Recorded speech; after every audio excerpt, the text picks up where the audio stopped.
together that long. I mean, the Young Bucks. That's about it, right?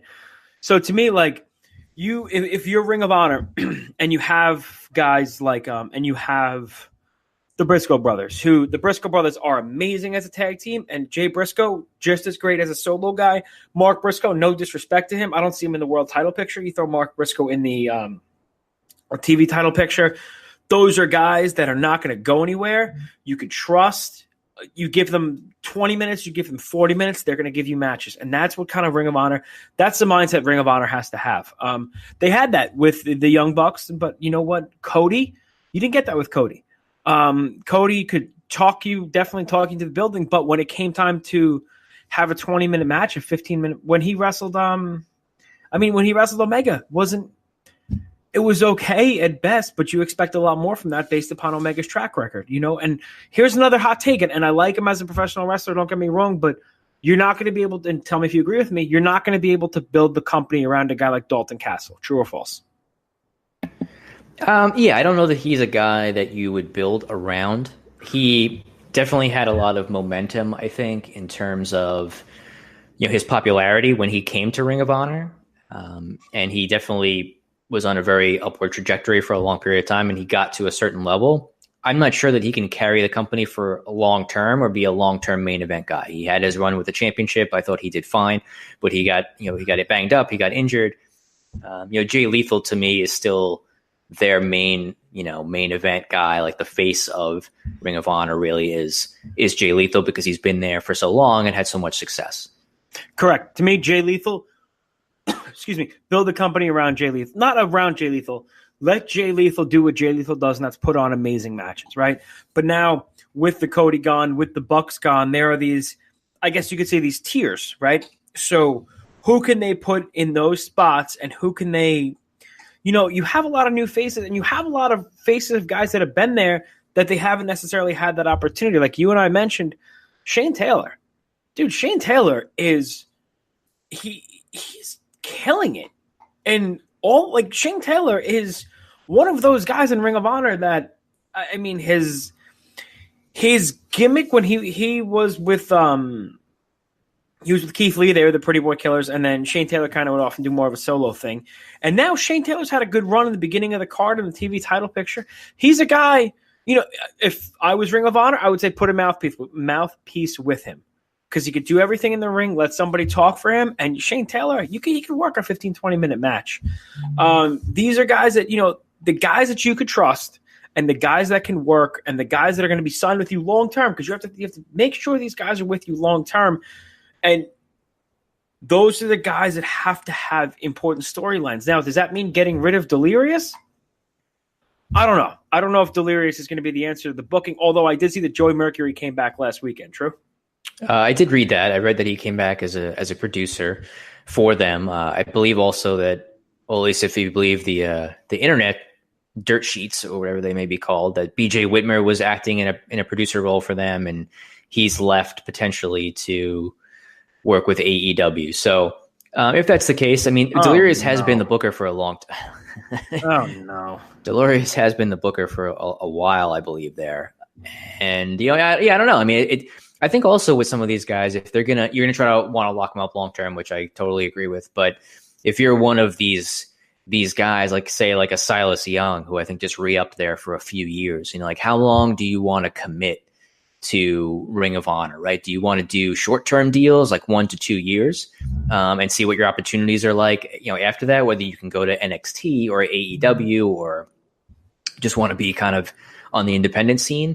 Or do you lock up with them for like 3 to 5 years for more stability if they're paying you at a salary that, and a number of dates that you feel comfortable with? So I think maybe that's the decision that some of these guys have to make. It's like, do I want to work fewer dates and make steady money for this company? Or do I want to take a short-term deal and take my chances, take a chance on yourself, essentially.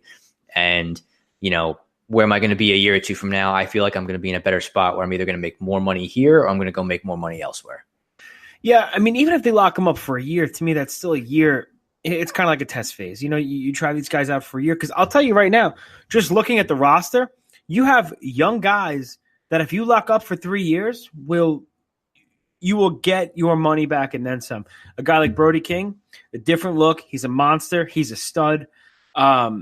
I think the world of him. He hasn't been wrestling very long at all, and he's only going to get better.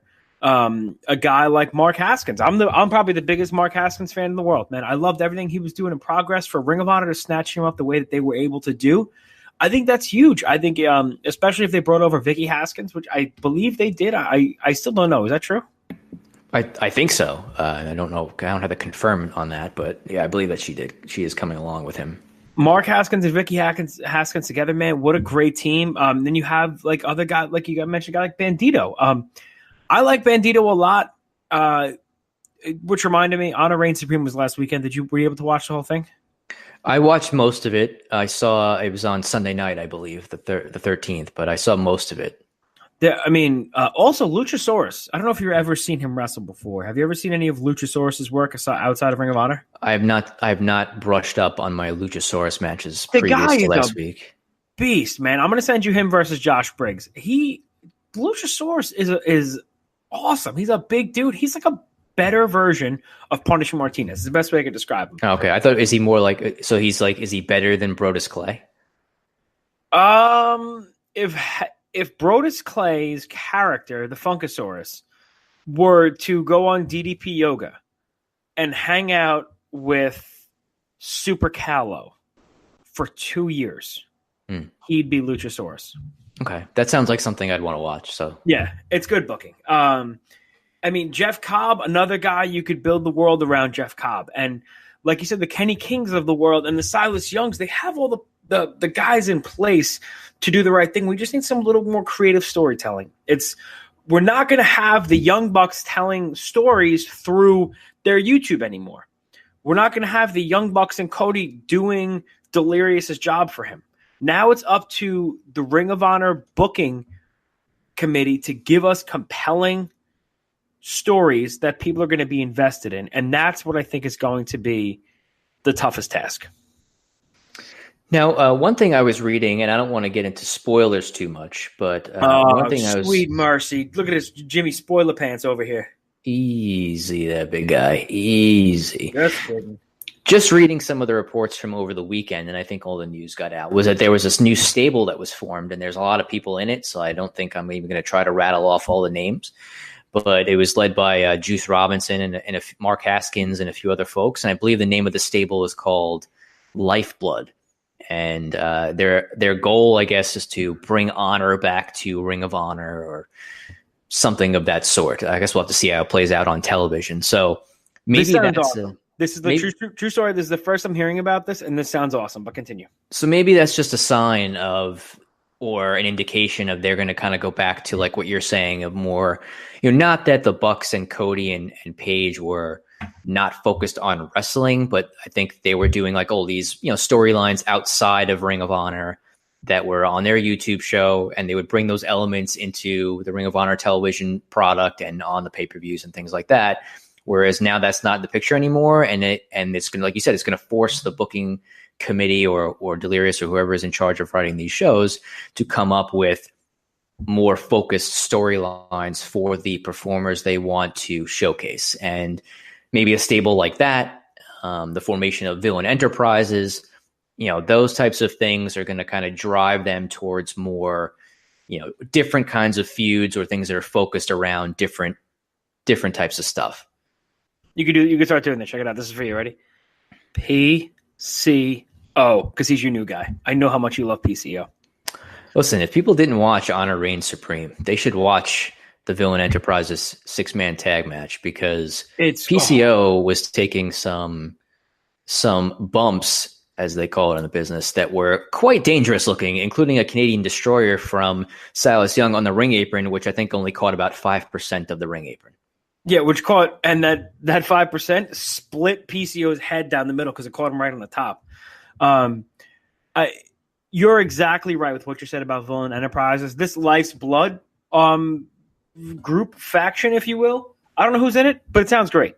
Something like that. So I'm so totally in for, and I think the Bucks and Cody were able to get Ring of Honor to that level where it was more widespread, and now it's up to Ring of Honor. It's kind of like Baby Bird's got to fly the nest. But I also like the faction idea, the Villain Enterprises thing, and this Life's Blood group. I think you don't want to overdo it, make it like 1997 WWF, but having a couple of factions in there are going to be good, and factions that people care about, not the what was the Truth? Was it Truth Commission? Truth Martini and House of Truth? House of Truth. It's funny. Awesome Truth? No, okay. I give up on the last two. Would you like to hear the members of Lifeblood? Because I've pulled it up. Yes. Hold on. Let me sip on my coffee. Go ahead. All right. So according to the report, it's a stable led by Juice Robinson, and it includes the following: David Finlay. Sweet. Mark Haskins. Okay. Bandito. Hot Sauce Tracy Williams, and Tennille Dashwood. That seems to be the group as I found on the internets. So that is your Lifeblood group, my friend. I can't tell if you're just astonished or if you're muted right now. So I'm here. What? All right. You know what? I'm not going to knock it. I'm not going to say anything until I see it. But I'll tell you this. I feel like you want to knock it, but you're not. You don't want to do that right now. You don't want to knock it right away. I don't want to knock it until I see it, but it just seems like a strange group of people. I'll tell you this. I effing love Hot Sauce. I love Tracy Williams.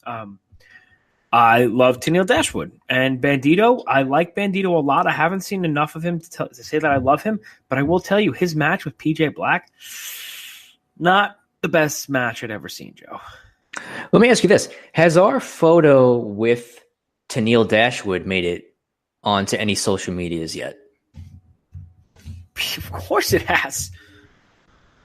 Because I'm not a social media guy very much, so I figured I'd ask you if it's out there. If it's out there, people should go check out our Instagram at All Night Long WP, or through our Twitter at All Night Long WP, or on our Facebook at facebook.com/All Night Long WP. As the enforcer and myself at Final Battle in December were fortunate enough to meet and greet Miss Tennille Dashwood and took a photograph with her, as well as getting a signed 8x10, and she was extremely, extremely nice to us until you started.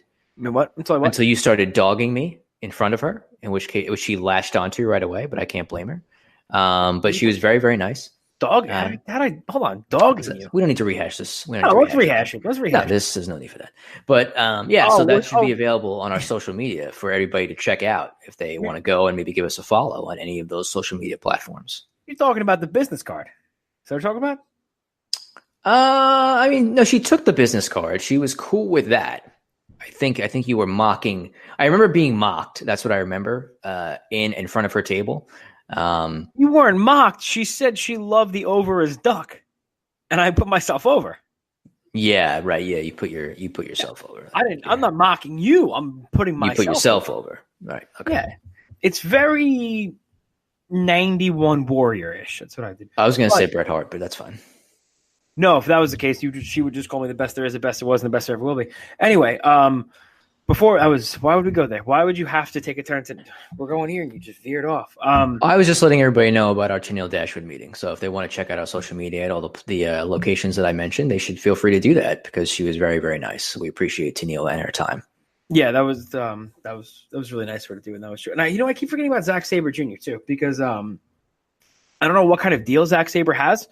But, having him in Ring of Honor and having a guy like Tracy Williams, you're definitely bringing back that pure aspect. So it'll open. And you signed. So in the people you signed a guy like Brody King, who's just a monster, savage, can work. You signed PCO, who's literally an animal, who probably died 3 times last Sunday and woke himself up and wrestled the rest of the match. You signed Bandito, one of the best high flyers around. Then you signed Zack Sabre and Hot Sauce, who are more of a catch-as-catch can ground-based style. So Ring of Honor truly is. It's like a melting pot for every kind of professional wrestling style. So if you enjoy any of those, when you watch a Ring of Honor show, you'll get everything, and there's not going to be any skullduggery, really, when you watch this event. Now, if I was asking you, give me 2 or 3 people ROH needs to build around for the next calendar year, who would they be? Who they need to build around for the next calendar year? Who needs to be a focus? So you're talking singles wrestlers or just overall the whole thing? Give me everything.